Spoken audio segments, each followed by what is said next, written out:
ஏறி இறங்கினவர் யார்? காற்றை தமது கைப்பிடிகளில் அடக்கினவர் யார்? தண்ணீர்களை வஸ்திரத்திலே கட்டினவர் யார்? பூமியின் எல்லைகளை எல்லாம் ஸ்தாபித்தவர் யார்? அவருடைய நாமம் என்ன? அவருடைய குமாரனுடைய நாமம் என்ன? அதை அறிவாயோ என்று சொல்லி இங்க சொல்லப்பட்டிருக்கிறது. நம்முடைய தேவனுடைய நாமத்தை குறித்து சில காரியங்களை நாம் பார்க்க போகிறோம். யோவான் எழுதின சுவிசேஷம் 14வது அதிகாரம் 14வது வசனத்திலே அங்க ஆண்டவராய் இயேசு கிறிஸ்து ஒரு வார்த்தை சொல்கிறார். வாசிக்கலாம். 14:14. சீக்கிரமா வாசிங்க பிள்ளைங்களா, சுறுசுறுப்பா வாசிங்க. யாரும் அமைதியா இருக்கக்கூடாது. 14:14 எடுத்தவங்க டக்குன்னு வாசிக்கணும். என் நாமத்தினாலே நீங்கள் எதை கேட்டாலும் அதை நான் செய்வேன் என்று சொல்லி ஆண்டவர் சொல்லுகிறார். யோவான் எழுதின சுவிசேஷம் 15வது அதிகாரம் 16வது வசனம். நீங்கள் என்னை தெரிந்து கொள்ளவில்லை, நான் உங்களை தெரிந்து கொண்டேன். நீங்கள் என் நாமத்தினாலே பிதாவை கேட்டுக்கொள்வது எதுவோ அதை அவர் உங்களுக்கு கொடுக்கத்தக்கதாக நீங்கள் போய் கனி கொடுக்கும்படிக்கும் உங்கள் கனி நிலைத்திருக்கும்படிக்கும். அல்லேலூயா. அப்போ ஆண்டவர் ஸ்தோத்திரம் சொல்லுகிறார், என் நாமத்தினாலே நீங்கள் எதை கேட்டாலும் உங்களுக்கு செய்வேன் சொல்லுகிறார். நீங்கள் என்னை தெரிந்து கொள்ளவில்லை, நான் உங்களை தெரிந்து கொண்டேன். என் நாமத்தினாலே பிதாவை கேட்டுக்கொள்வது எதுவோ அதை அவர் உங்களுக்கு கொடுக்கத்தக்கதாக என்று சொல்லப்பட்டிருக்கு. அப்படின்னா ஆண்டவர் சொல்லி, என் நாமத்தினாலே நீங்கள் எதை கேட்டாலும் அதை நான் உங்களுக்கு கொடுப்பேன் என்று சொல்லுகிறார். ஸ்தோத்திரம். யோவான் 17வது அதிகாரத்திலே ஆண்டவர் சொல்லுகிறார், பிதாவே நான் உம்முடைய நாமத்தை இவர்களுக்கு நினைச்சதை வெளிப்படுத்தினேன் என்று சொல்லி சொல்லப்பட்டிருக்கிறது. அப்படியானால் நம்முடைய தேவனுடைய நாமத்தை குறித்து நாம் சில காரியங்களை நாம் தியானிக்க ஆண்டவர் நமக்கு உதவி செய்வாராக. இதை குறித்து தியானிப்பதற்கு ஏற்ற ஸ்தோத்திரம் அறிவையும் இருதயத்தையும் கர்த்தர் நமக்கு கட்டளையிடுவாராக. அல்லேலூயா, அல்லேலூயா. ஸ்தோத்திரம். கர்த்தருடைய நாமம் மகிமைப்படுவதாக. யாக்கோபு அவன் கர்த்தரை பார்த்து கேட்கிறான். ஆதியாகமத்தின் புஸ்தகம் 32வது அதிகாரம் 29வது வசனம்.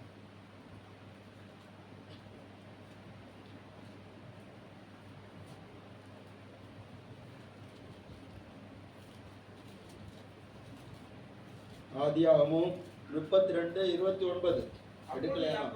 அப்பொழுது யாக்கோபு உம்முடைய நாமத்தை எனக்கு அறிவிக்க வேண்டும் என்று கேட்டான்.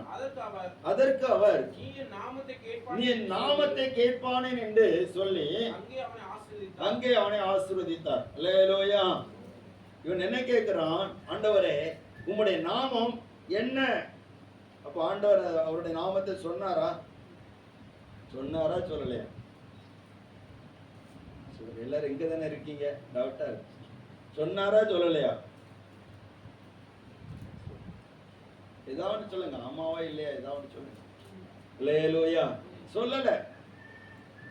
இப்படி நாம என்ன சொல்லி கேட்கிறான்? இவ்வளவு நேரம் என்னோடு கூட இருந்து போராடுகிறீரே, என்னை ஆசீர்வதிக்க முடியா வந்திருக்கிறீரே, இப்படி நாமம் என்ன சொல்லி கேட்கிறான். என்னுடைய நாமத்தை நீ கேட்பானே என்று சொல்லிட்டு ஆண்டவர் ஆசீர்வதிச்சாரு, போயிட்டார். அல்லேலூயா. ஸ்தோத்திரம். இன்னொரு வசனத்தை வாசிங்க. நியாயாதிபதிகளின் புஸ்தகம் 13வது அதிகாரம் 28வது வசனம்.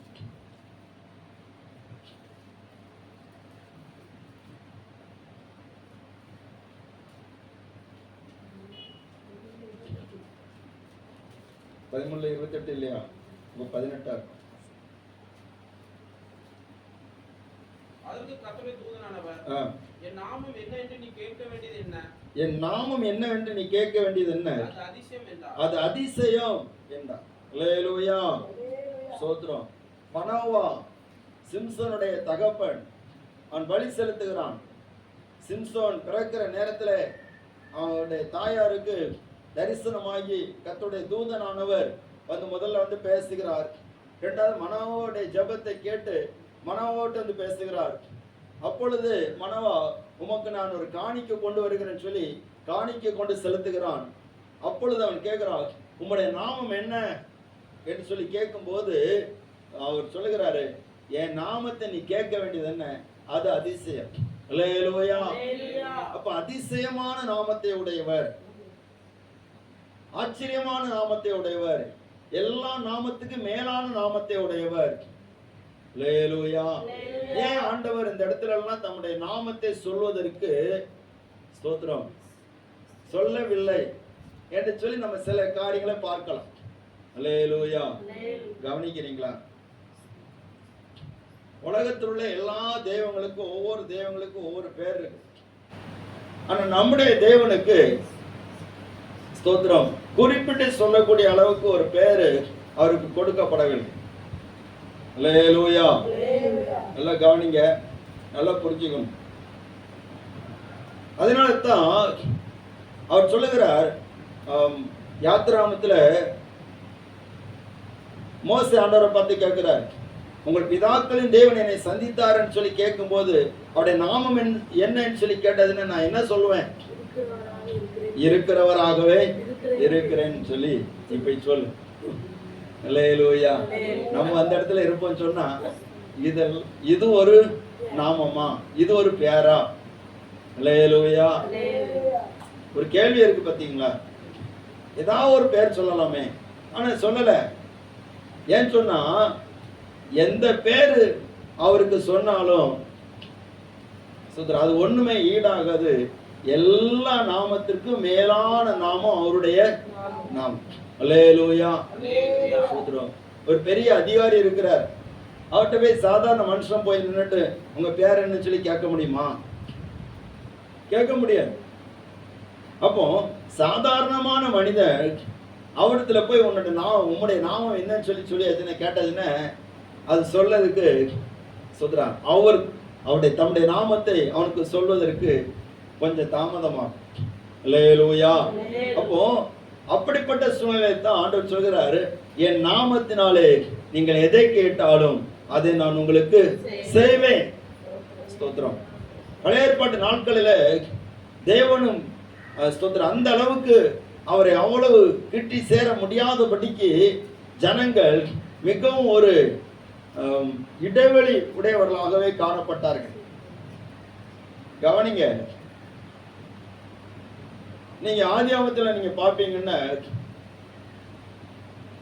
அவரை எப்படி அவருடைய நாமத்தை சொல்லப்பட்டிருக்கிறது என்று சொல்லி நீங்க பாப்பீங்கன்னா ஆதியாகம் 1:1 வாசிங்க பார்ப்போம். ஆதியிலே தேவன் வானத்தை பூமியையும் சிருஷ்டித்தார். அல்லேலூயா. நீங்க ஆதியாகம் 1 அதிகாரம் முழுதும் பாப்பீங்கன்னா என்ன வார்த்தை அவருக்கு கொடுக்கப்பட்டிருக்கிறது? தேவன் என்கிற வார்த்தை தவிர வேற எந்த வார்த்தையும் அதுல இல்லை. நம்ம ஆதியாகம் 1:1 வச்சு ஒரு வருஷம் தியானிச்சோம். ஆனா இப்ப கேட்டதுன்னா எத்தனை பேருக்கு ஞாபகம் இருக்க தெரியல. சோதரம். ஆனாலும் அந்த வசனத்தை எபிரேய வாக்கியத்துல உங்களுக்கு வாசிக்க முயற்சி பண்ணுகிறேன், கவனிச்சுக்கிடுங்க. ஸ்தோத்திரம். 7 வார்த்தைகளினால் அந்த வார்த்தை எழுதப்பட்டிருக்கு. நம்முடைய வேத புஸ்தகத்துல இந்த வார்த்தை இடது பக்கத்துல இருந்து வலது பக்கத்துல போகும். ஆனா எபிரேய வேதாகமத்துல ஸ்தோத்திரம் வலது பக்கத்துல இருந்து இடது பக்கம் வரும். அதாவது பின்னாடி இருந்து முன்னாடி வரும். இந்த பக்கத்துல இருந்து இப்படி வாசி. அப்போ அதுல சொல்லப்பட்டிருக்கிறது அந்த 7 வார்த்தைகள் பகர்சித், பாகா, எலோகிம், எட், கசிமாயும், வாக்கிட், கரக்ஸ், இப்படி ஒரு 7 வார்த்தை கொடுக்கப்பட்டிருக்கு. நம்ம உச்சரிப்புக்கு இப்படிதான் வரும். தமிழ் உச்சரிப்பு இருக்கிறதுனால அப்படிதான் வரும் சோதரன். ஆனா அதனுடைய உச்சரிப்பு இன்னும் கொஞ்சம் ஷார்ப்பா மாறும். அப்ப இதுல சொல்லப்பட்டிருக்கிற வார்த்தை தேவன் என்கிற வார்த்தைக்கு அந்த நாமத்துக்கு சொல்லப்பட்டிருக்கிற ஒரு வார்த்தை சொன்ன எல்லோகிம் என்று சொல்லப்பட்டிருக்கிறது. எல்லோகிம் என்று சொன்னால் அவர் சிருஷ்டிப்பின் தேவன். அல்லேலூயா. அல்லது உருவாக்குகிற தேவன், அல்லது அவர் எல்லாவற்றையும் படைக்கிற தேவன் என்று சொல்லி அர்த்தம். அப்போ அவர் தம்மை முதலாவது வெளிப்படுத்துகிற போது சிருஷ்டிப்பின் தேவனாக வெளிப்படுத்துகிறார். மோசே அவரை பார்க்கிற போது முதலாவது பார்க்கிறார். அவரை பார்க்கும்போது எலோகிமாக அவர் வேத புஸ்தகத்தில் எழுதுகிறார், துவக்குகிறார். அல்லேலூயா, ஸ்தோத்திரம். அதே ஆதியாகமம் 2வது அதிகாரம் 4வது வசனத்தை நீங்க பாப்பீங்கன்னா, தேவனாகிய கர்த்தர் பூமியையும் வானத்தையும் உண்டாக்கின நாளிலே. கவனிங்க, அங்க என்ன சொல்லப்பட்டிருக்கிறது? தேவனாகிய கர்த்தர். முதல்ல தேவன் என்று ஆரம்பிக்கிறது, அதுக்கு பிற்பாடுதான் தேவனாகிய கர்த்தர் என்று சொல்லி சொல்லப்பட்டிருக்கிறது. இந்த கர்த்தர் என்கிற அந்த வார்த்தைக்கு கொடுக்கப்பட்டிருக்கிற எபிரேய பதம் என்னன்னு சொன்னா யெகோவா என்று சொல்லி சொல்லப்படுகிறது. அல்லேலூயா. எல்லாரும் கவனிக்கிறீங்களா? கொஞ்சம் இந்த கிளாஸ்ல பாடத்த மாதிரி தான் இன்னைக்கு இருக்கும். நீங்க புரிஞ்சுக்கிட்டீங்கன்னா நல்லது. ஏன்னா நம்ம ஆண்டவரை சும்மா சாதா எடை போடக்கூடாது. மற்ற பெயர்களை உச்சரிக்கிறது போல தேவனுடைய நாமத்தை நாம் அவ்வளோ அலட்சியமாக எடுத்துக்கொள்ளக்கூடாது. அல்லேலூயா. அதுக்குதான் நம்ம இவ்வளவு காரியங்களை நம்ம பார்க்கிறோம். தேவனாகிய கர்த்தர் என்று சொல்லப்பட்டிருக்கிறது. தேவனாகிய கர்த்தர் என்று சொல்லப்பட்டிருக்கு. அப்ப தேவனாகிய கர்த்தர் என்கிற வார்த்தையை எபிரேய வாக்கியத்தில் எழுதப்பட்டிருக்கிறது எலோகிம் யெகோவா அல்லது யெகோவா எலோகிம் என்கிற அந்த வார்த்தை இணைக்கப்பட்டிருக்கிறது. எலோகிம் யெகோவா என்று சொன்னால் அவர் எல்லாவற்றையும் சிருஷ்டிக்கிறவர் மட்டுமல்ல, எல்லாவற்றிலும் அவர் வல்லமை உள்ளவர் என்பதை அங்கு வெளிப்படுத்துகிறது. அல்லேலூயா, ஸ்தோத்திரம்.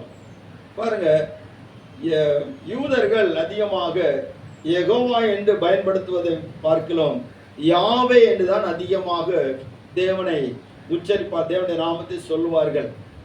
ஆனால் அதே நேரத்தில் இந்த பழைய எபிரேய வார்த்தைகளிலே எழுத்துக்களிலே உயிரெழுத்து இல்லாதபடினாலே, உயிரெழுத்து கிடையாது, மெய்யெழுத்து மட்டும்தான் உண்டு. மெய்யெழுத்து உயிரெழுத்து இல்லாமல் மெய்யெழுத்து செய்ய முடியாது, உச்சரிக்க முடியாது. அதனால அதிகமாக இந்த யாவே என்கிற அந்த நாமத்தை சொல்வதற்கு அவர்கள் பயபக்தி உள்ளவர்களாக அந்த இடத்தை விட்டுவிட்டு மற்ற காரியத்தை அவர்கள் சொல்லுவார்கள். ஏன்னா அவ்வளவு பயபக்தி அந்த வார்த்தைக்கு கொடுத்தார்கள். அவ்வளவு கனத்தை மரியாதையை கொடுத்தார்கள். அல்லேலூயா, ஸ்தோத்திரம். கவனிங்க, இங்க சொல்லப்பட்டிருக்கிறது அவர் எல்லாவற்றையும் சிருஷ்டிப்பின் தேவனாக இருக்கிறார். எலோகிம் என்கிற நாமத்தினாலே, யெகோவா என்கிற நாமத்தினாலே அவர் அறியப்படுகிறார். ஸ்தோத்திரம். அவரே எல்லாவற்றையும் சிருஷ்டிக்கிற தேவனாக இருக்கிறார், உருவாக்குகிற தேவனாக இருக்கிறார். ஸ்தோத்திரம். இந்த உலகத்தை படைத்த தேவன் நம்முடைய தேவனாக இருக்கிறார். அல்லேலூயா. அவருடைய நாமம் எப்படிப்பட்டது? அது வல்லமை உள்ளதாக இருக்கிறது. கர்த்தருடைய நாமம் மயப்படுவதாக. பாருங்க, அதே நேரத்தில் ஆண்டவராய் இயேசு கிறிஸ்து எங்கே இருந்து அவர் வெளிப்படுகிறார் சொன்னால் ஆதியாம் 1:1 அவர் வெளிப்படுகிறார். ஆதியிலே தேவன் வானத்தை பூமியையும் சிருஷ்டித்தார். அல்லேலூயா. அந்த ஆதி என்கிற வார்த்தையை நீங்க எங்க பார்க்கலாம்னா யோவான் 1வது அதிகாரம் 1வது வசனத்துல பார்க்க முடியும். வாசிங்க, யோவான் 1:1. ஆதியிலே வார்த்தை இருந்தது, ஆதியிலே வார்த்தை இருந்தது, அந்த வார்த்தை தேவனிடத்தில் இருந்தது, அந்த வார்த்தை தேவனாய் இருந்தது, அவர் ஆதியிலே தேவனோடு இருந்தார் என்று சொல்லப்பட்டிருக்கிறது. அப்படியானால் ஆதியிலே வார்த்தை இருந்தது, அந்த வார்த்தை தேவனாக இருந்தது, அந்த வார்த்தை தேவனாக இருந்த மட்டுமல்ல அவர் தேவனோடு இருந்தார் என்று சொல்லப்பட்டிருக்கிறது. அந்த வார்த்தையில ஜீவன் இருந்தது, அந்த ஜீவன் மனுஷருக்கு ஒளியாக மாறினது என்று சொல்லி நம்ம சொல்லப்பட்டிருக்கிறது. அருமையானவர்களே, அப்படியானால் அந்த சிருஷ்டிப்பின் தேவன் அவர் ஆதியிலேயே அவர் வெளிப்படுகிறதை பார்க்க முடிகிறது. ஆமென். அல்லேலூயா, அல்லேலூயா, ஸ்தோத்திரம். இந்த நாளிலும் கூட அவர் ஏற்கனவே எல்லாவற்றையும் சிருஷ்டித்து விட்டார். நமக்கு உண்டான எல்லாவற்றையும் ஏற்கனவே சிருஷ்டித்து விட்டார். வேதம் சொல்லி இருக்கிறது, பிரசங்கி 3வது அதிகாரத்திலே 11வது வசனம், அவர் அதினதின் காலத்திலே சகலத்தை நேர்த்தி அனுப்பிச்சிருக்கிறார், செய்திருக்கிறார். வாசிங்க அந்த வசனத்தை.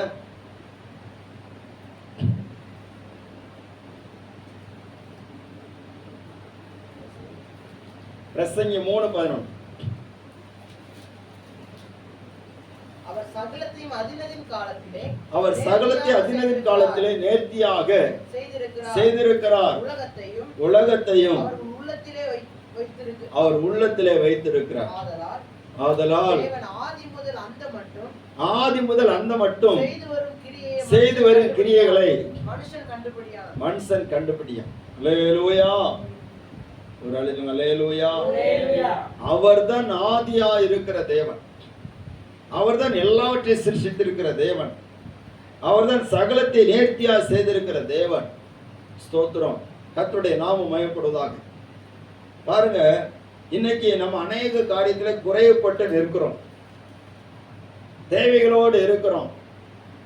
இந்த காரியத்தை ஆண்டவர் எனக்கு செய்ய மாட்டாரான்னு சொல்லி எதிர்பார்த்துட்டு இருக்கிறோம். கவனிக்கிறீங்களா எல்லாரும்? ஆமென். ஸ்தோத்திரம். ஆனா வேதம் என்ன சொல்லி இருக்கிறது? அவர் மனுஷனை உருவாக்கும் முன்பதாகவே எல்லாவற்றையும் ஆண்டவர் உருவாக்கிட்டார். மனுஷனை 6வது நாள்ல தான் உருவாக்குனாரு. அவனுக்கு வேண்டிய எல்லாவற்றையும் அதுக்கு முன்னாடியே உருவாக்கிட்டார். அல்லேலூயா. அப்ப நம்மள ஆண்டவர் இந்த உலகத்துல கொண்டு வந்திருக்கிறாருன்னா நமக்கு வேண்டிய எல்லாத்தையும் அவர் ஏற்கனவே ரெடி பண்ணிட்டார். ஸ்தோத்திரம். பிள்ளைகள் பிறக்கிறாங்கன்னு சொன்னா ஏற்கனவே அவர் ரெடி பண்ணிட்டார். ஸ்தோத்திரம். நான் யோசித்திருக்கிறேன், கல்யாணம் முடிஞ்ச டைம்ல ஆண்டவரே பிள்ளைகள் வரும்போது என்ன செய்யுதுக்கு இதுகளெல்லாம் நடத்தணுமே, நல்ல ட்ரெஸ் வாங்கி கொடுக்கணுமே, நல்ல ஆகாரம் வாங்கி கொடுக்கணுமே, அப்படி எல்லாம் நினைச்சிருக்கேன். ஸ்தோத்திரம். அல்லேலூயா. நீங்களும் நினைச்சிருக்கீங்களா இல்லையா? நான் நினைச்சிருக்கேன். ஆனா அவர் ஏற்கனவே ரெடி பண்ணிட்டார் எல்லாம். அதனால தான் எல்லாம் புஷ்டியும். ஸ்தோத்திரம். அல்லேலூயா. ஆசீர்வாதமாட்டு கர்த்தர் நினைச்சிருக்கிறாரு, வச்சிருக்கிறார். அப்போ ஆண்டவர் அந்தந்த காலத்துல அந்தந்த நேரத்துல என்ன தேவையோ எல்லாவற்றையும் அவர் செய்து இருக்கிறார். நம்முடைய தேவனுடைய நாமம் அவர் எல்லோகியும். அல்லேலூயா. அவர் ஏற்கனவே எல்லாவற்றையும் செய்துட்டார். அப்போ நம்ம விசுவாசித்தால் நாம் தேவனுடைய மகிமை நினைச்ச முடியும், பார்க்க முடியும். அவர் செய்திருக்கிறாரு, அதை நாம் சுதந்திரிக்க வேண்டும், அதை நாம் பெற்றுக்கொள்ள வேண்டும். அதே நேரத்தில் தேவன் செய்திருந்த அந்த எல்லா நேர்த்தியான காரியத்தை மனிதன் இழந்து போனதுக்கு முக்கிய காரணம் சொன்னால் அவன் தேவனுடைய சத்தத்துக்கு செவி கொடாமல் கீழ்ப்படியாமல் போனபடினாலே தேவன் படைத்ததை அவன் பெற்றுக்கொள்வதற்கு தகுதியற்றவனாக மாறிவிடுகிறான். அல்லேலூயா. ஒரு அல்லேலூயா. அல்லேலூயா. ஸ்தோத்திரம். கர்த்தருடைய நாமம் எப்படிதான். அப்ப எல்லா ஆண்டவர் நேர்த்தியா வச்சிருக்கிறார். ஒரு ஒரு ஒரு தகப்பன் தன்னுடைய பிள்ளைகளுக்கு வேண்டி எல்லாவற்றையும் சேர்த்து வைத்திருக்கிறான் வச்சுக்கிட்டுங்களேன். அந்த பிள்ளைகள் அதை பெற்றுக்கொள்ளணும், அதை சொந்தமாக்கணும் அப்படி சொன்னா ஸ்தோத்திரம், அதற்கேற்ற வகையில் இருக்கணும். இந்த பிள்ளைகள் ஊதாரியா இருந்து ஸ்தோத்திரம் சொல்வார்த்தை கேட்க மாட்டேன்னு சொல்லி எங்கேயாவது சுத்திட்டு இருந்ததுன்னு யாராவது கொண்டு போய் கொடுப்பாங்களா? ஒன்றும் கொடுக்க மாட்டாங்க. அல்லேலூயா. எத்தனையோ பிள்ளைகளை பார்க்க முடியுது. இப்போ சில ரொம்ப கஷ்டப்படுற குடும்பங்களை பார்த்ததுன்னா அவங்களுடைய முந்தின அவங்களுடைய ஆரம்ப நிலைமையை பார்த்ததுன்னா நிறைய சொத்துக்கள் எனக்கு உண்டு சொல்லுவாங்க. அல்லேலூயா. நிறைய சொத்து உண்டு, எனக்கு நிறைய சுகம் உண்டு, ஆள் ஜனங்கள்லாம் உண்டு. இப்போ ஒன்றும் இல்லாம இருக்கிறேன்னு சொன்னா என் புத்தினாலதான் நான் ஒன்றும் இல்லாம இருக்கிறேன். எல்லாரும் இங்க தானே இருக்கீங்க. அல்லேலூயா. கிளைமேட் கொஞ்சம் வித்தியாசமா இருக்கனால ஸ்தோத்திரம், என் புத்தினாலதான் இப்படி இருக்கிறேன் அப்படின்னு சொல்றவங்க நிறைய பேர் இருக்கிறாங்க. அன்னைக்கு மட்டும் நான் கொஞ்சம் புத்தியா இருந்திருப்பேன் என்ன, அன்னைக்கு மட்டும் நான் கொஞ்சம் தெளிவா இருந்திருப்பேன் என்ன, என் வாழ்க்கை எப்படியே இருந்திருக்க பார்த்து. அப்போ நம்முடைய தேவன் எல்லாவற்றையும் சிருஷ்டிக்கிற தேவன், எல்லாவற்றையும் உருவாக்குகிற தேவன். அவருடைய நாமம் எல்லோகியும் என்று சொல்லி நம்ம பார்க்க முடிகிறது. அல்லேலூயா. சொல்லுகிறார், என் நாமத்தை பிரஸ்தாபப்படுத்துகிற எந்த ஸ்தானத்தில் வந்து உங்களை நினைச்சுவேன் ஆசீர்வதிப்பேன்னு சொல்லுகிறார். ஸ்தோத்திரம். இப்ப எல்லாவற்றையும் நேர்த்தியா செய்திருக்கிறார். இரண்டாவது, அவர் எப்படி தம்முடைய நாமத்தை வெளிப்படுத்துகிறார் என்பதை குறித்து நான் பார்க்கிற போது ஸ்தோத்திரம், யாத்திராமத்தின் புஸ்தகம் 3வது அதிகாரம் 6வது வசனம்.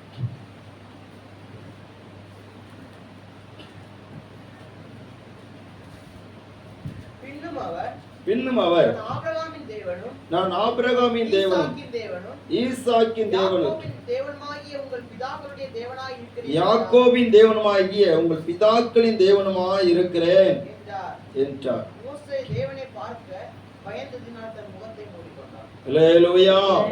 ஸ்தோத்திரம். ஆண்டவர் மோசேக்கு தம்மை வெளிப்படுத்துகிறார். முச்சடியிலே ஆண்டவர் தரிசனமாகி மோசேக்கு தம்மை வெளிப்படுத்துகிறார். இவன் அந்த முச்சடியை பார்த்து நெருங்கி போகிறான். அப்ப கர்த்தர் கூப்பிடுகிறார். எப்படி கூப்பிடுகிறார் தெரியுமா? ஸ்தோத்திரம். நான் ஆபிரகாமின், முதல்ல சொல்கிறான் மோசே மோசேன்னு சொல்கிறாரு. உடனே இவன் இதோ அடியன்னு சொல்கிறான். உடனே நீ நிற்கிற இடம் பரிசுத்த பூமி, உன் பாதரட்சை செய், கலட்டி போடு. அல்லேலூயா. அதனாலதான் பாதரட்சை அங்க கலட்டி போடணும்னு சொல்றது. ஸ்தோத்திரம். பரிசுத்த ஸ்தலத்துக்குள்ள பாதரட்சை என்னோடாது போடக்கூடாது. நிறைய பேர் போட்டு ஸ்டேஜில் நிற்கிறாங்க. அது என்ன எந்த தேவனை கனப்படுத்துறாங்கன்னு எங்களுக்கு தெரியாது. அதெல்லாம் ஆண்டவர் பிரியமில்லாத காரியம். ஸ்தோத்திரம். கிறிஸ்தவ வேத புஸ்தகத்திலே சொல்லப்பட்டிருக்கிற தேவனை கனவீனப்படுத்துகிற அநேக காரியங்கள் இருக்கிறது. அமெரிக்காவில் ஒரு சம்பவம் நடந்தது. அதாவது அவர் என்ன பண்றாருன்னா, திடீர்னு பிரசங்கம் பண்ணிட்டு இருக்கிறார். கவனிக்கிறீங்களா? பிரசங்கம் பண்ணிட்டு இருக்கிறவர் பைபிளை தூக்கி கீழே போட்டு அதுக்கு மேலே ஏறி நிற்கிறார். அடுத்தல என்ன பண்ணாருன்னா, பைபிளை தூக்கி அதில் வச்சுட்டு ஒரு மட்டை எடுத்து அடிச்சு விடுறார். எது தெரியுமா? பைபிளை. ஸ்தோத்திரம். கிரிக்கெட் பால் அடிக்கிறது. இவங்கெல்லாம் ஆண்டவர் ஆராதிக்கக்கூடியவங்க. எப்படி ஒழுங்கினமா போயிட்டு இருக்கு பாருங்க. நீ நிக்கிற இடம் பரிசுத்த பூமி, நீ இதை ஆராதிக்கிற இடம் பரிசுத்த பூமி. இந்த இடத்துல தேவன் விரும்பாத எந்த காரியமும் வரக்கூடாது. அது ஆண்டவர் அருவருக்கிறார். அல்லேலூயா. ஸ்தோத்திரம். மோசே அந்த பாதரட்சை கலட்டி போட்டுட்டு ஆண்டவருக்கு சமூகத்தில் வந்து நிற்கும் போது ஆண்டவர் தம்மை எப்படி வெளிப்படுத்துறாருன்னா, நான் ஆபிரகாமின் தேவனும் ஈசாக்கின் தேவனும் யாக்கோபின் தேவனுமா இருக்கிற உன் பிதாக்களுடைய தேவனா இருக்கிறேன். அப்ப பிதாக்களின் தேவனாக வெளிப்படுத்தினார். என்ன பேரு? ஆபிரகாமின் தேவன், ஈசாக்கின் தேவன். அப்ப இவருக்குன்னு தனியாட்டு ஒரு பேரு அவர் சொல்லல. அல்லேலூயா. இவருக்கு தனியா ஒரு பேர் சொல்லல. அவர் யாருடைய பேரோடு சேர்த்து சொல்றாருன்னா, ஆபிரகாமின் தேவன் சொல்லி அறியப்படுகிறார், ஈசாக்கின் தேவன் சொல்லி அறியப்படுகிறார், யாக்கோபின் தேவன் என்று அறியப்படுகிறார். அதனால தான் சொல்ற யாக்கோபு கேட்கிறான், உங்களுடைய நாமம் என்னன்னு சொல்லி கேட்டோடனே, என் நாமத்தை நீ கேட்பானேன்னு சொல்றார். அல்லேலூயா. புரியுதா உங்களுக்கு? என் நாமத்தை நீ கேட்பானேன்னு சொல்லுகிற காரணம் என்னன்னு சொன்னா, என் நாமமே உன்னுடைய பெயரோடு சேர்ந்துதான் வரும். கையை தட்டக்கூடாதா?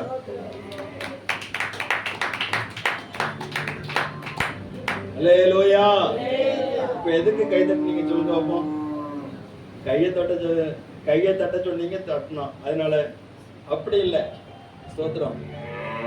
அவர் இந்த யாக்கோபுடைய பெயரோடு சேர்த்து அவருடைய நாமத்தை அறிவிக்கிறார். யாக்கோபின் தேவன். அல்லேலூயா. எவ்வளவு நல்ல தேவன் பாருங்க. அப்போ அவரை பற்றி கொண்டிருக்கிற, அவரை நம்பி கொண்டிருக்கிற அவருடைய ஜனத்தோடு கூட தான், அந்த ஜனத்துடைய பெயரோடு கூட அவர் தம்மை இணைத்துக் கொள்கிறார். இப்ப நம்ம ஆண்டவர் ஆராதிக்கிறோம் சொன்னா, ஆண்டவர் நம்மோடு கூட நம்முடைய பெயரோடு அவரை இணைத்துக் கொள்கிறார். ஒரு அல்லேலூயா. நமக்கு அவருக்கு ஒரு தொடர்பு உண்டாகுது, ஐக்கியம் உண்டாகுது. ஆபிரகாமின் தேவன், ஈசாக்கின் தேவன், யாக்கோபின் தேவன். ஸ்தோத்திரம். ஆபிரகாம், ஈசாக், யாக்கோபு அவங்க சரீரத்தில் மரித்து போய் விட்டார்கள். இயேசுவிடத்துல ஒருத்தன் வந்து கேட்கிறான், ஆண்டவரே, எங்கள் சகோதரர் 7 பேர் இருந்தாங்க, ஒருத்தைய கல்யாணம் பண்ணிட்டு பிள்ளை இல்லாம செத்து போயிட்டான், அவளுக்கு அடுத்தால அவளுடைய, கவனிக்கிறீங்களா? அல்லேலூயா. 7 பேரும் கல்யாணம் பண்ணாங்க, உயிர்த்தெழுதல்ல அவன் யாருக்கு மனைவியா இருப்பா அப்படின்னு சொல்லி கேட்கிறான். அப்ப இயேசு சொல்லுகிறாரு, உயிர்த்தெழுதலில் பங்குள்ளவர்கள் அங்கே புசிப்பதும் இல்லை, கொடுப்பதும் இல்லை, கொடுப்பனையும் கிடையாது, கொள்வனையும் கிடையாது. அவங்க தேவதூதன மாதிரி இருப்பாங்க. கர்த்தர் தம்மை வெளிப்படுத்துகிற போது தாம் ஆபிரகாமின் தேவன், ஈசாக்கின் தேவன், யாக்கோபின் தேவன் சொல்லி வெளிப்படுத்துறார்.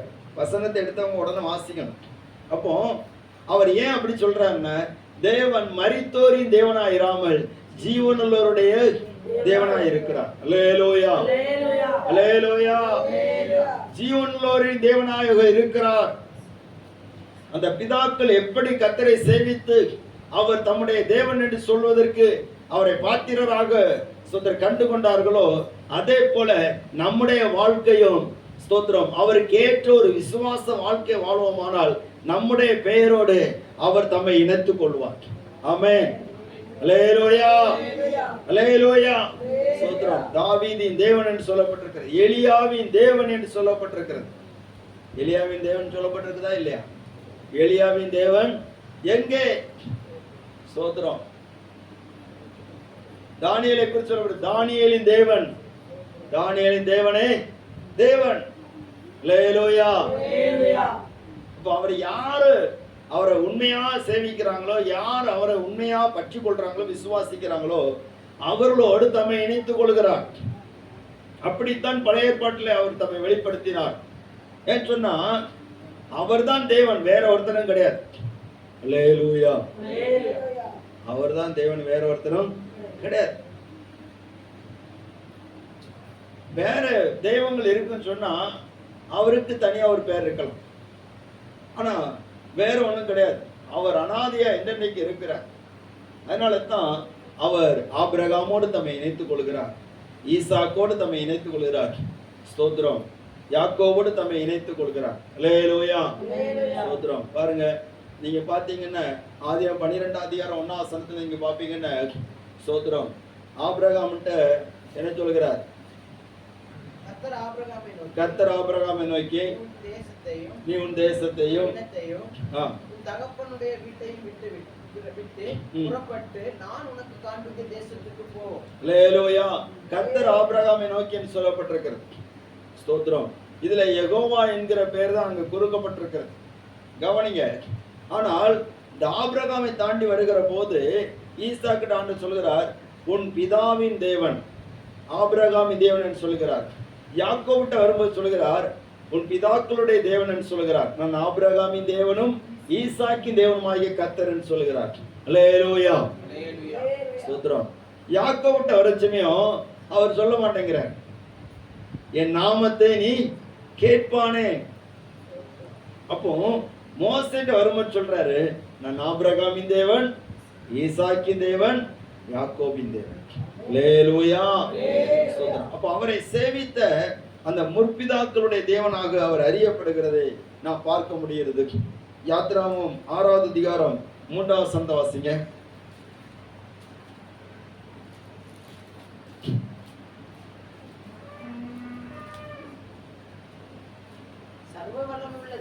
சர்வ வல்லமுள்ள தேவன் என்கிற என்ன நாமத்தினால் நான் ஆபிரகாமுக்கு, ஈசாக்குக்கும், யாக்கோபுக்கும் தரிசனமானேன். ஆனாலும் அல்லேலூயா, ஸ்தோத்திரம். சர்வ வல்லமுள்ள தேவன் அப்படின்னு சொன்னா ஒவ்வொரு சூழ்நிலைக்கும் அவர் அந்தந்த நேரத்துக்கு அவர் எப்படி தம்மை வெளிப்படுத்துகிறாரோ அதுவே அவருடைய நாமமாகவே அறியப்படுகிறது. அல்லேலூயா.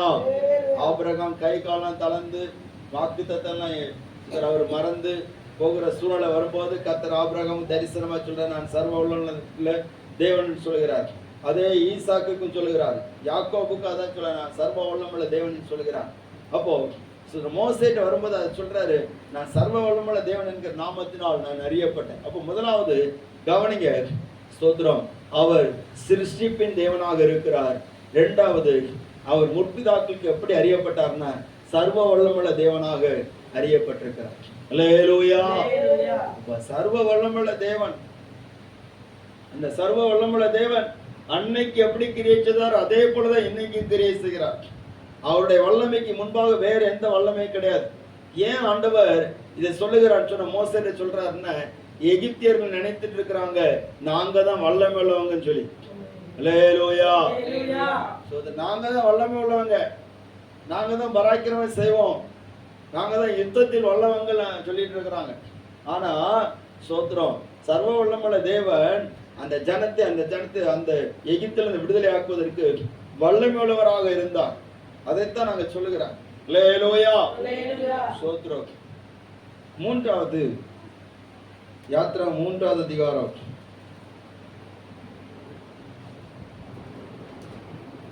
13வது வசனம்.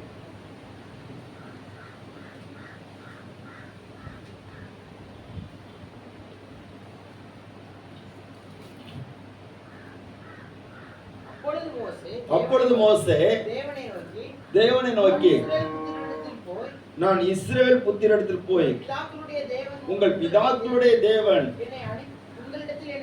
உங்களிடத்தில் என்னை அனுப்பினார் என்று அவர்களுக்கு சொல்லும்போது அவருடைய நாமம் என்ன என்று அவர்கள் என்னிடத்தில் கேட்டார். என்ன சொல்லுவேன் என்றான். அதற்கு தேவன் இருக்கிறவராகவே இருக்கிறேன் என்று மோசேயுடனே சொல்லி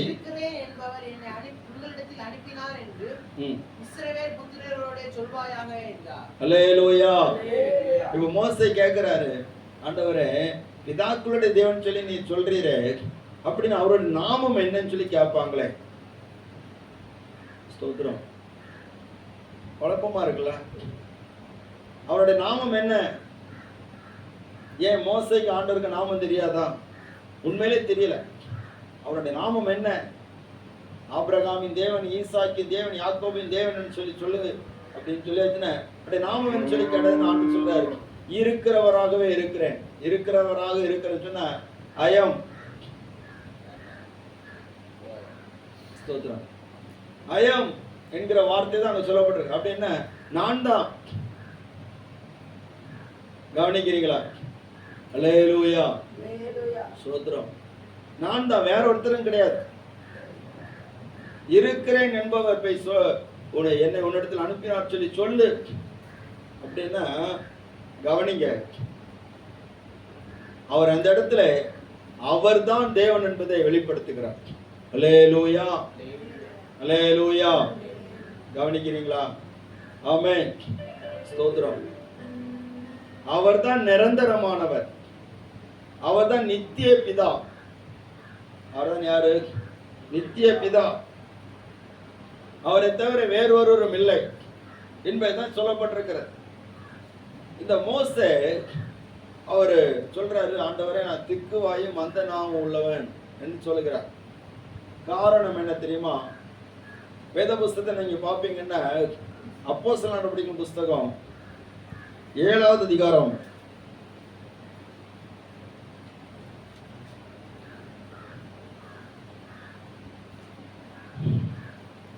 22வது வசனம். மோசே எகிப்தியருடைய சகல சாஸ்திரங்களிலும் கற்பிக்கப்பட்டு வாக்கிலும் செய்கையிலும் வல்லவனானான் என்று சொல்லப்பட்டிருக்கு. அல்லேலூயா. மோசே, ஸ்தோத்திரம், எகிப்தியருடைய சகல சாஸ்திரங்களிலும் கற்பிக்கப்பட்ட வாக்கிலும் செய்கையிலும் வல்லவனானான் என்று சொல்லப்பட்டிருக்கு. அவர் எகிப்தியருடைய சகல சாஸ்திரங்கள், எந்த சாஸ்திரங்கள் கற்றிருக்கிறாரு சொல்லுங்க பாப்பா? எந்த சாஸ்திரம் கற்றிருக்கிறார்? அல்லேலூயா.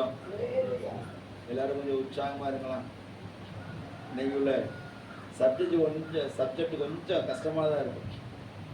கவனிங்க, எந்த சாஸ்திரத்தை கற்றிருக்கிறாரு? எகிப்தியருடைய சாஸ்திரத்தை கற்றிருக்கிறார். எகிப்தியருடைய பாஷைகளை கற்றிருக்கிறார். எகிப்திய பாஷை கற்றிருக்கிறார். அதுல கற்பிக்கப்பட்டு அவர் எப்படி மாறுறாரு? எல்லாற்றிலும் தேர்ச்சியாகி எல்லா கலைகளிலும் முன்னேறி இருக்கிறார். இப்போ அவர் 40 வயசு வரைக்கும் எதைதான் கற்றிருக்கிறாரு?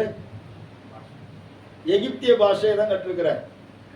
அடுத்தால எகிப்துல இருந்து எங்க போறாரு? மீதியான் தேசத்துக்கு போறார். மீதியான் தேசத்துக்கு போச்சுமையும் மீதியானுடைய பாஷை வேற. அல்லேலூயா. எகிப்து பாஷை தெரியும், மீதியான் பாஷை தெரியும். சுத்ரா. ஆனா எந்த பாஷை தெரியல தெரியுமா? எபிரேய பாஷை தெரியல. தேவன், ஸ்தோத்திரம், இந்த இஸ்ரவேல் ஜனங்கள் பேசுகிற என்ன பாஷை? எபிரேய பாஷையில பேசுறாங்க. அப்போ சோத்திரம். அவங்க அடிமைகளாக இருந்த போது அவர்களோடு சில வார்த்தைகளை பேசியிருக்க வாய்ப்பு உண்டு. ஆனா இப்ப 40 வருஷம் ஆயிடுச்சு. 40 வருஷம் ஆகும்போது அவருக்கு தெரிஞ்ச எகிப்து பாஷை தெரியும். அதுவுமே தெரிஞ்ச பாஷை தான். 40 வருஷம் டிலே ஆனதுனால அதுவும் திக்கி தான் பேசுவார். புரியுதா உங்களுக்கு? லேலூயா. ஆமா, அதுவும் திக்கி தான் பேசுவார்.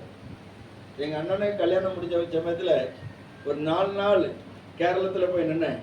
மலையாளம் வந்துட்டு, மலையாளம் படிக்க வந்துட்டு, பேசுறதுக்கு வந்துட்டு, கூட ஒரு 10 நாள் நின்று பண்ண மலையாளம் சூப்பரா பேசுவேன். ஆனா நிக்கல. உடனே இங்க வந்துட்டேன். இங்க வந்தனால மலையாளம் ரொம்ப தெரியாது, திக்கி தான் பேச வேண்டியிருக்கு. அங்கே இருந்தாச்சுன்னு நிறைய நிச்சலாம் பேசலாம். பாருங்க, தமிழ்நாட்டில் இருக்கக்கூடியவங்க சிலவங்க வந்து வட இந்தியாவில் இருப்பாங்க. அவங்களுக்கு மறுபடியும் தமிழ் பேசுறதுன்னா பேச்சு வராது. சோதரம். சிலவங்க பேசுவாங்க, எழுத மாட்டாங்க. ஸோ நமக்கு ஒரு வீட்டை நம்ம ப்ரேயர் போச்சுமையும் அந்த அம்மா சொல்லுவாங்க, என் மகன் பஸ் ஸ்டாண்டில் கொண்டு விட்டாச்சுன்னு போர்டு பார்த்து வந்து விட மாட்டான். சோதரம். ஏன்னா அவனுக்கு தெரிஞ்ச இங்கிலீஷ் மட்டும் தான் நல்லா தெரியும். இங்கிலீஷ் வாசிக்கிறதுக்கு பேசுறதுக்கு நல்லா பேசுவான். ஆனால் தமிழ் வாசிக்க தெரியாது. தமிழ் பைபிள் வாசிக்க மாட்டான் மாஸ்டர். நான் தமிழ் பைபிள் வாங்கி கொடுத்தேன். சோதரம். தமிழ் பைபிள் வாசி அப்படின்னு. தமிழ் பைபிள் வாசிட மாட்டான். போர்டு பார்த்து வெட்டி வந்து விட மாட்டான். அந்த அளவுக்கு தமிழ் தெரியாது, இங்கிலீஷ் நல்லா தெரியும். அப்போ எந்த அளவுக்கு எதுல ஈடுபாடாக இருக்கிறாங்களோ அந்த அளவுக்கு தான் அந்த பாஷைகள் தெரியும். அப்போ மோசைக்கு எகிப்து பாஷையில ரொம்ப ஒரு இடைவெளி வந்துட்டு, அதனால எகிப்து பாஷை திக்கி பேசுவாரு. எபிரேய பாஷை சுத்தமா வரல. சோத்ரவர் அர்த்தல இப்ப தெரிஞ்ச அவருக்கு என்ன பாஷை தெரியும்? மீதியானிய பாஷை தெரியும். அல்லேலூயா. இப்ப மீதியானுடைய பாஷை தெரியுது, அது கொஞ்சம் தாராளமா பேசுவார். இப்ப தேவன் பேசுகிற எபிரேய பாஷையில அவனோடு கூட ஆண்டவர் தம்முடைய வார்த்தையை பேசுகிற போது கூட அவனால் சரியா புரிந்து கொள்ள முடியல. திக்குவாய் மந்தனா உள்ளன்னு சொல்கிறார். அப்ப இந்த இடத்துல கர்த்தர் சொல்கிறார், அவருடைய நாமம் என்னன்னு சொல்லி கேட்ட போது அவன் புரிந்து கொள்கிற வகையில ஆண்டவர் சொல்கிறார், இருக்கிறவராகவே இருக்கிற. ஸ்தோத்திரம். அல்லேலூயா. நான் தான், வேற ஒருத்தரும் கிடையாது. என்ன, எகிப்தில் அநேக தெய்வங்கள் இருக்கிறது, மீதியான் தேசத்தில் அநேக தெய்வங்கள் இருக்கிறது.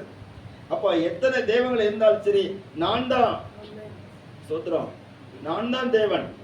அவர் சொல்கிறார், நானே கர்த்தர், என்ன இல்லாமல் வேறொரு ரட்சகர் இல்லை. ஸ்தோத்திரம்.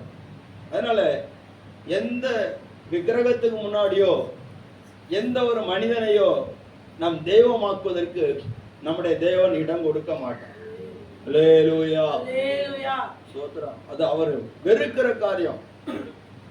நீங்க ஏசாயா தீர்க்கதரிசன புஸ்தகம் 42வது அதிகாரத்தில் அவர் சொல்லுகிற போது என்ன சொல்லுகிறார்? 42:8. நான் கர்த்தர், இது என் நாமம், என் மகிமையை வேறொருவனுக்கும் என் துதியை விக்கிரகங்களுக்கும் கொடேன் என்று சொல்லப்பட்டிருக்கிறது. அல்லேலூயா. அல்லேலூயா. நான் கர்த்தர், இது என் நாமம், என் மகிமையை வேறொருவனுக்கு என் துதியை விக்கிரகங்களுக்கு கொடேன் என்று சொல்லப்பட்டிருக்கு. அப்ப அவருக்கு கொடுக்க வேண்டிய கனத்தை வேற எதுக்கும் கொடுக்க கூடாது. அவர் அதை விரும்பவில்லை, அருவருக்கிறார். அவரை அறியாத ஜனங்கள் கொடுத்துட்டே இருக்கிறாங்க, அவரை பற்றி தெரியாத ஜனங்கள் கொடுக்கிறாங்க, அது வேற விஷயம். ஆனா தெரிந்தவர்கள் அவருக்குரிய கனத்தை வேற எதுக்கும் கொடுக்க கூடாது. அல்லேலூயா. பிரித்தெடுக்கப்பட்ட ஜனத்தை ஆண்டவர் அப்படித்தான் வேறு பிரிக்கிறார். சோத்திரம். கர்த்தருடைய நாமம் மயப்படுவதாக. பாருங்க, இந்த ஆண்டவர் சொல்கிறார், இருக்கிறவராகவே இருக்கிறார் அப்படின்னு சொன்னா அவர் தான் என்றைக்கு சதா காலங்களிலும் தேவனாக இருக்கிறார். அல்லேலூயா. நித்தியமான தேவனாக இருக்கிறார். உனக்கு நித்திய தேவன், நிரந்தரமான தேவன். சோத்திரம். இஸ்ரவேல் ஜனமே, இருக்கிறவராக இருக்கிறேன்னு சொன்னா உனக்கு நிரந்தரமான தேவன் நான் தான். அல்லேலூயா. வேற யாரும் கிடையாது. என்ன வந்தாலும் உனக்கு நித்திய வரைக்கும் நிரந்தரமான தேவன் நான் தான், வேற யாரும் கிடையாது என்பதுதான் ஆண்டவர் வெளிப்படுத்துகிறார். சோத்திரம். அங்கே மோசைக்கு ஒண்ணுமே புரிய மாட்டேங்குது. இருக்கிறேன்னு சொல்றவரு சொல்றாரே, ஸ்தோத்திரம், என்றென்றைக்கு நான் தான் தேவன், வேற யாரும் எனக்கு கூட கிடையாது. அவர் யாருடைய ஒத்தாசையும் தேடுகிறது கிடையாது. அல்லேலூயா. அவருக்கு யாரும் ஆலோசனை சொல்ல வேண்டியது இல்லை. யோபின் புஸ்தகத்துல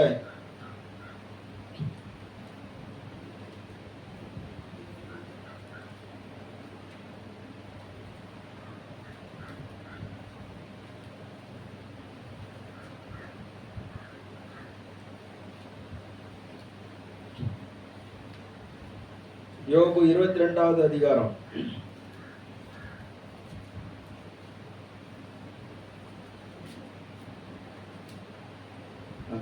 24வது அதிகாரம் 1 சர்வவல்லவருக்கு காலங்கள் மறைக்கப்படாது. சர்வ வல்லவருக்கு காலங்கள் மறைக்கப்படாது இருக்க அவரை அறிந்தவர்கள் நியமித்த நாட்களை அறிகிறது எப்படி அறியாதிருக்கிறது என்ன என்று சொல்லப்பட்டிருக்கிறது. அல்லேலூயா. சர்வ வல்லவருக்கு காலங்கள் மறைக்கப்படாதிருக்க என்று சொல்லப்பட்டிருக்கிறது. அப்படின்னா அவருக்கு எந்த காலமும் மறைக்கப்படவில்லை. நம்முடைய உபத்திரவ காலமும் மறைக்கப்படாது. 400 வருஷ காலம் ஆயிற்று, அவர் மாறிட்டாரு அப்படின்னு சொல்லி நினைச்சாருன்னா அவர் மாற மாட்டார். அவர் அப்படிதான் இருப்பார். அல்லேலூயா. ஸ்தோத்திரம். சிலர் அவர் வாக்கு பண்ணினாரு, இஸ்ரவேல் ஜனங்கள் எகிப்துல 400 வருஷமா அடிமைகளா இருக்கிறாங்க, அங்க இருந்தவங்களா சொல்லி இருக்கிறாங்க, எப்படியா விடுதலை ஆக்குவார்னு சொல்லி இருக்கிறாங்க. ஆனா 400 வருஷமா ஆயிட்டு இன்னும் விடுதலை ஆக்க காணல, அவர் எங்க இருக்கிறாரே தெரியலையே. ஸ்தோத்திரம். அப்படின்னுட்டு அநேகர் சிந்திக்கிறாங்க. ஆனா ஆண்டவர் மோசைக்கு வெளிப்படுத்துகிற போது இருக்கிறவராகவே இருக்கிறேன் என்று சொல்லி ஆண்டவர் வெளிப்படுத்துகிறார். அல்லேலூயா. I am என்று சொல்லி ஆண்டவர் சொல்லுகிறார். ஸ்தோத்திரம். தேவ பிள்ளைகளே, அப்படின்னா நம்முடைய ஆண்டவரை குறித்து நாம் எந்த விதத்திலையும் சந்தேகப்படக்கூடாது. இப்படி பழைய ஏற்பாட்டு நாட்களிலே ஆண்டவர் தம்மை குறித்து ஒவ்வொரு இடத்திலையும் அவர் ஒவ்வொரு விதமா வெளிப்படுத்துகிற போது, புதிய ஏற்பாட்டு நாட்கள் வரும்போது புதிய ஏற்பாட்டிலே ஆண்டவர் தம்மை எப்படி வெளிப்படுத்துகிறார் சொன்னால், இயேசுவாகிய இரட்சகராக தம்மை வெளிப்படுத்துகிறார். அல்லேலூயா. மத்தேயு சுவிசேஷம் 1வது அதிகாரம் 21வது வசனம்.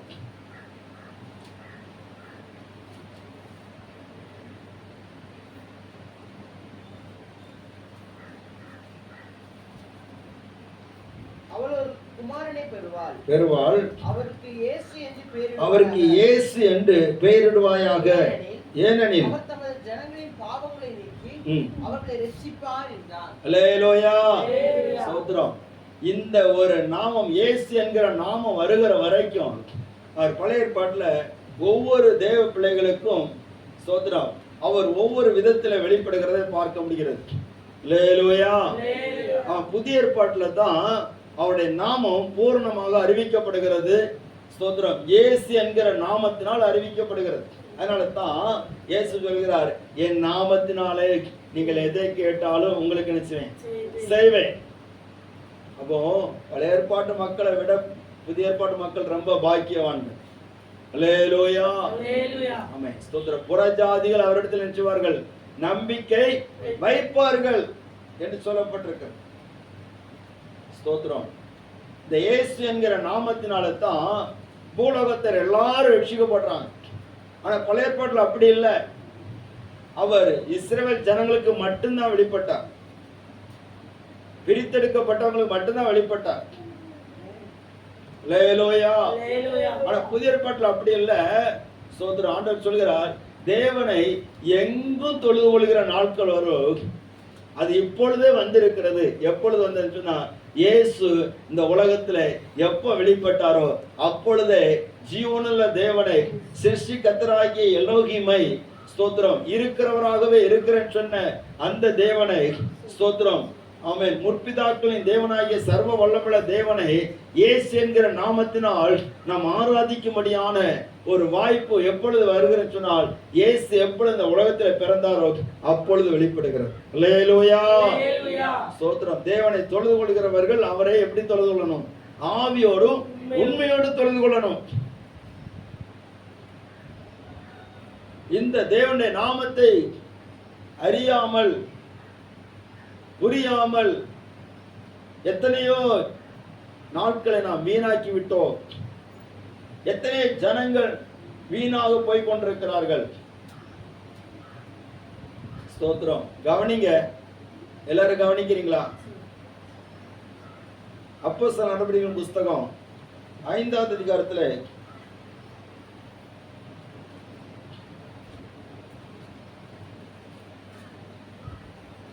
28வது வசனம். நீங்கள் அந்த நாமத்தை குறித்து போதகம் பண்ண கூடாது என்று நாங்கள் உங்களுக்கு உறுதியாய் கட்டளையிடவில்லையா? அப்படி இருந்தும் நிரப்பி அந்த மனுஷனுடைய இரத்த பலியை எங்கள் மேல் சுமத்த வேண்டும் என்று இருக்கிறீர்கள். அல்லேலூயா. அங்க அந்த பிரதான ஆசாரியர்கள் பரிசேயர்கள் என்ன சொல்றாங்க? அந்த நாமத்தை குறித்து நினைக்க கூடாது, பேசக்கூடாது.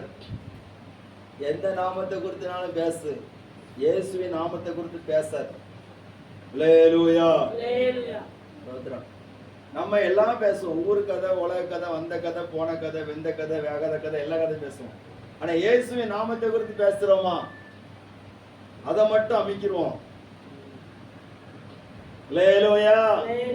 என்ன பிசாசு பேச விட மாட்டேங்கிறான். இயேசுவின் நாமத்தை பேசினாலே அவனுக்கு பிரச்சனை. எத்தனை பேர் இயேசுவின் நாமத்தை டெய்லி பேசுறீங்க? ஒரு அல்லேலூயா சொல்லுங்க பாப்போம், சத்தமா சொல்லுங்க.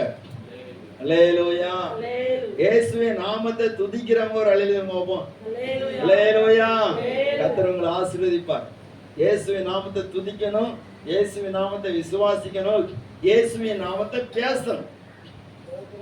என்ன, அந்த ஒரு நாமத்துக்கு தான் ரட்சிக்கிற வல்லமை இருக்கிறது.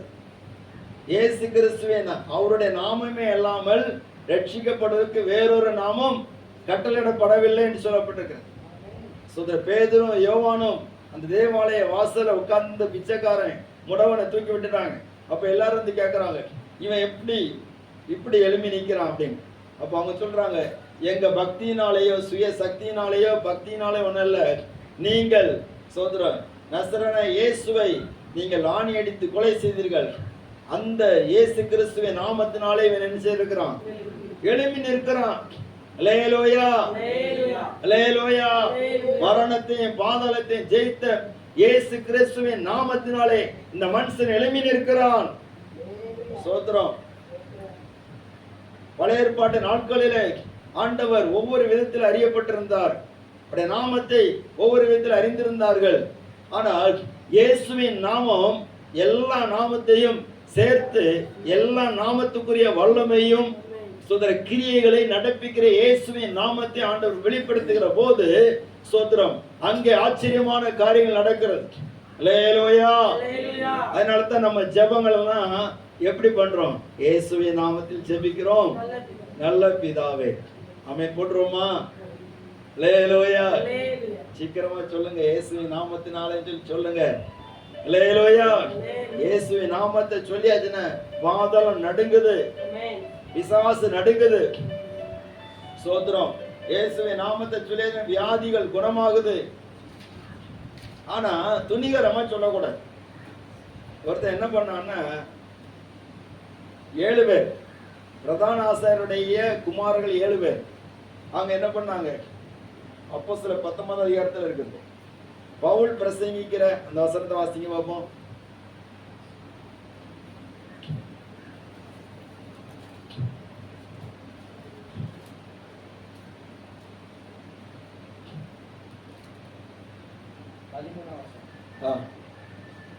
பவுல் பிரசங்கிக்கிற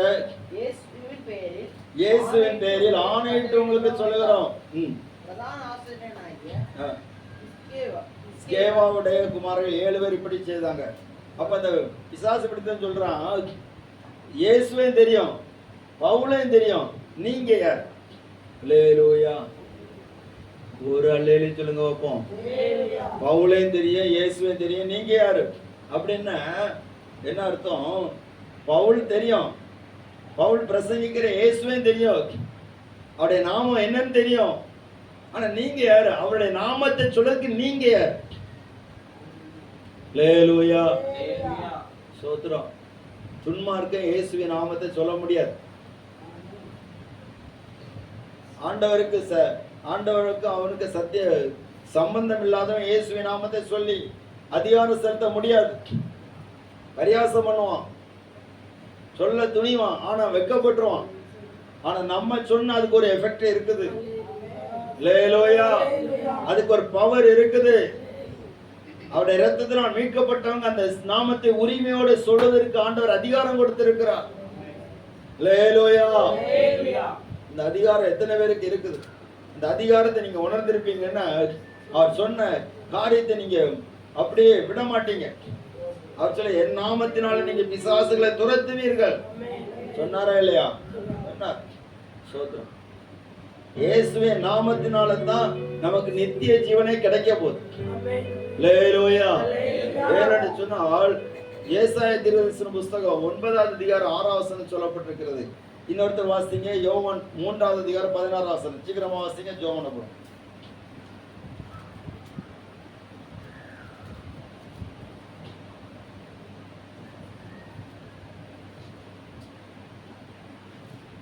தேவன் தம்முடைய ஒரே பேரான குமாரனை முதல்ல ஏசாயா 9:6.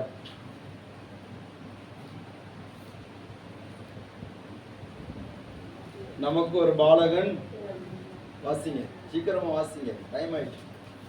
நமக்கு ஒரு பாலகன் பிறந்தார், நமக்கு ஒரு பாலகன் பிறந்தார், நமக்கு ஒரு குமாரன் கொடுக்கப்பட்டார், கர்த்தத்துவம் அவர் தோளின் மேல் இருக்கும், அவர் நாமம் அதிசயமானவர், ஆலோசனை கர்த்தா, வல்லமை உள்ள தேவன், நித்திய பிதா, சமாதான பிரபு எனப்படும். அல்லேலூயா.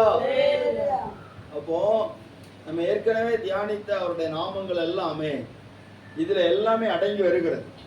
அவர் நாமம் அதிசயமானவர், ஆலோசனை கர்த்தர், வல்லமையுள்ள தேவன், நித்திய பிதா, சமாதான பிரபு. ஒன்னை குறித்து பேசணும்னு சொன்னா நிறைய டைம் ஆகும். யோவான் 3:16. தேவன் தம்முடைய ஒரே பேரான குமாரனை விசுவாசிக்கிறவன் எவனோ அவன் கெட்டு போகாமல் நித்திய ஜீவனை அடையும்படிக்கு அவரை தந்தரலே இவ்வளவாய் உலகத்தில் அன்பு கூர்ந்தார். ஆமென். அல்லேலூயா. இந்த நாமத்தை யார் யார் விசுவாசிக்கிறாங்களோ அவங்க எல்லாருக்கும் நித்திய ஜீவனை அருளும்படிக்கு அவர் இயேசுவை தந்தருளினார். தேவன் தம்முடைய அன்பை எப்படி வெளிப்படுத்தினார்னா இயேசு மூலமா தான் வெளிப்படுத்துறார். அல்லேலூயா. பழைய ஏற்பாட்டுல அவருக்கு அன்பை வெளிப்படுத்தினாரு, ஆனா அதிகமாட்டு அவருக்கு இருந்த அதிகாரம் தான் வெளிப்பட்டது. ஆனால் இயேசு தேவாதி தேவனுடைய அன்பை அவர் தம்முடைய சொந்த வாழ்க்கையில அப்படியே வெளிப்படுத்துகிறார். சோத்திரம். எப்படி தேவன் எப்படி உங்க மேல அன்பு வச்சிருக்கிற பாருங்க அப்படி சொல்லி அவர் கடைசி ஜீவனை கொடுக்கிற வரைக்கும் அவர் தேவனுடைய அன்பை வெளிப்படுத்திட்டே இருந்தார். அல்லேலூயா. அதனால தான் சோத்திரம் அவரை விசுவாசிக்கிறவங்களுக்கு நித்திய ஜீவன் கிடைக்கும். அவரோடு என்னென்னைக்கு வாழக்கூடிய அந்த சுதந்திரம் கிடைக்கும். சோத்திரம். கர்த்தருடைய நாமம் மகிமைப்படுவதாக.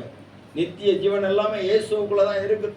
அப்ப அதை நம்ம பெற்றுக்கொள்வதற்கு நாம் இந்த நாளிலே அவருடைய ஜீவனை பெற்றுக்கொள்வதற்கு ஆண்டவர் சொன்னார், என் மாம்சத்தை புசித்து என் ரத்தத்தை பானம் பண்ணுகிறவனுக்கு என்ன உண்டு? நித்திய ஜீவன் உண்டு. அல்லேலூயா. அதுதான் நம்ம இன்னைக்கு ஏறாடு போகிறோம். அதனால தேவனுடைய பந்தி ஆஸ்வதிக்க போது கூட யாரும் அலட்சியமா இருக்க கூடாது. இது எனக்கு நித்திய ஜீவனை கொடுக்கக்கூடிய பந்தி. சோத்திரம். ஒருத்தர் சொன்னார், நாங்க கையில கயிறு அதெல்லாம் வந்தோடனே அப்படி கட்டிட்டு வந்தாங்க, நாங்க திருவிருந்தெல்லாம் கொடுத்தோம் அப்படின்னு. அதெல்லாம் ஆண்டவருக்கு அருவருப்பு. சோத்திரம். அல்லேலூயா. கர்த்தருடைய சரீரம், கர்த்தருடைய இரத்தம் இன்னும் சொல்லி நிதானித்து வருகிறவங்களுக்கு தான் திருவிருந்து கொடுக்கணும். அவரோட உடன்படிக்கை பண்ணவங்களுக்கு தான் திருவிருந்து கொடுக்கணும். சோத்திரம். இப்படிப்பட்ட நிறைய உபதேசங்கள்லாம் இருக்குது. அதுக்கெல்லாம் செவி சாய்க்க கூடாது. ஒரு சகோதரி வந்தாங்க, அவங்க அப்பதான் கூட்டத்துக்கு வந்துட்டு இருந்தாங்க.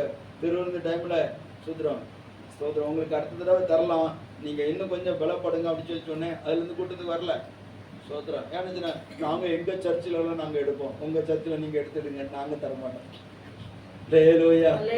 எங்க சர்ச்சில் எல்லாம் நாங்க சின்ன வயசுல நாங்க எடுத்துட்டோம், நீங்க அங்க எடுங்க, அங்க தருவாங்க, இங்க தரமாட்டோம். என்ன இங்க ஒரு வேறுபாட்டின் அனுபவம் வேணும். நித்திய ஜீவனுக்கு நியமிக்கப்பட்டவங்களுக்கு தான் கொடுக்கப்படும். அல்லேலூயா. அதுக்கு தன்னை அர்ப்பணிச்சவங்க, உலகத்தை வெறுத்தவங்க, ஆண்டவரோடு வாழ அர்ப்பணித்தவங்களுக்கு தான் கொடுக்க முடியும். ஏன்னா நம்ம இந்த நேரத்துல, இந்த கடைசி ஜெப நேரத்துல நம்ம ஜெபம் பண்ண போறோம்.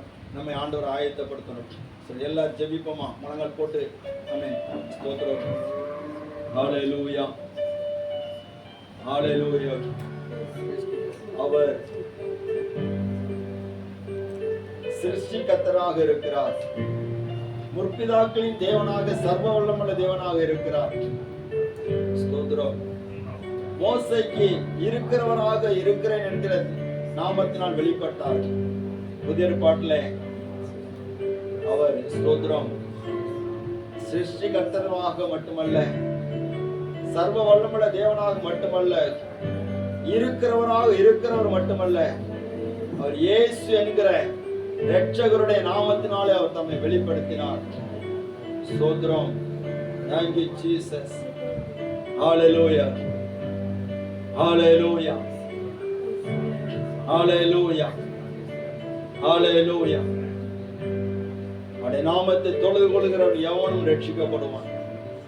அவருடைய நாமத்தை தொழுது கொள்கிறவன் எவனும் ஆமென் ரட்சிக்கப்படுவான். விசுவாசிக்கிறவன் ரட்சிக்கப்படுவான். ஹalleluya. யூதர் என்றும் இல்ல, கிரேக்கர் என்றும் இல்ல. ஸ்தோத்திரம். அவர் எல்லாவற்றிற்கும் எல்லாருக்கும் எல்லாமாக இருக்கிறார். ஹalleluya. அந்த தேவனுடைய நாமத்தை நாம் எல்லாரும் ஒரு விசை மகிமைப்படுத்துவோமா? ஹalleluya. தீபாமாரி சந்தலராரி யாலரா தேகமானா தீனால ரவோரி கவலராரி சந்தலர. ஆமென். Thank you Jesus. Thank you Jesus. Hallelujah. Hallelujah. எல்லாரும் அவரை துதிப்போமா? ஹalleluya. எல்லாரும் அவரை துதிப்போம். ஹalleluya. சர்வ வல்லமையுள்ள